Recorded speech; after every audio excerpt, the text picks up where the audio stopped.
उसने अचानक पाया कि उसका पति, जो 3 साल से कोमा में था, वास्तव में जाग गया था। वह चुपके से उसके पीछे पुनर्वास प्रशिक्षण कर रहा था। गुस्से में वह रसोई गई और गैस वाल्व खोल दिया। उसने लौ पूरी बढ़ा दी। फिर उसने पति के कमरे की खिड़कियां बंद कर दी।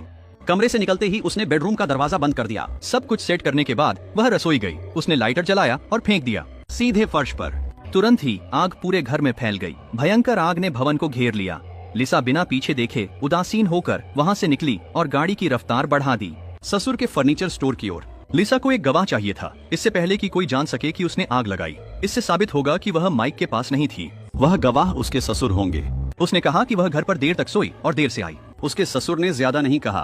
तभी लिसा का फोन बजा। वह शांत रही और चौंकने का भाव चेहरे पर ले आई। फिर वह ससुर के साथ आग के दृश्य पर गई। वह जोर से रोई और पति को बचाने के लिए अंदर जाने की कोशिश की। उसकी तबाह हालत देखकर कौन संदेह करेगा कि वही असली आग लगाने वाली है।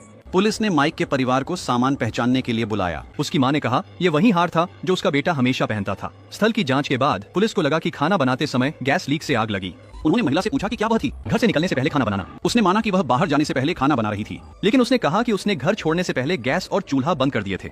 पति ने सुना कि उसकी पत्नी शामिल थी तो उसे बेटे की हत्यारा कहा। पत्नी ने निराश होकर कहा कि वह अपने बेटे को कभी नुकसान नहीं पहुंचाएगी। लिसा ने अपनी सास पर भी आरोप लगाया। कहा कि उन्होंने माइक को मारा। सफाई देने में असमर्थ सास बेहोश हो गई। अंतिम संस्कार में मां रो पड़ी। लिसा ने अपना नाटक शुरू कर दिया। जब लिसा को यह महसूस हुआ कि उसका पति अब इस दुनिया में नहीं है, तब भी वह जीवित था। रसोई में लिसा का गुप्त व्यवहार माइक ने देख लिया। उसे समझ आया कि लिसा उसके खिलाफ कुछ योजना बना रही है। वह तेजी से अपने कमरे में लौटा और एक पुतला बनाया जो बिल्कुल उसी जैसा था। उसने उसे बिस्तर पर रखा और उसके गले में लीजा का दिया हार पहनाया।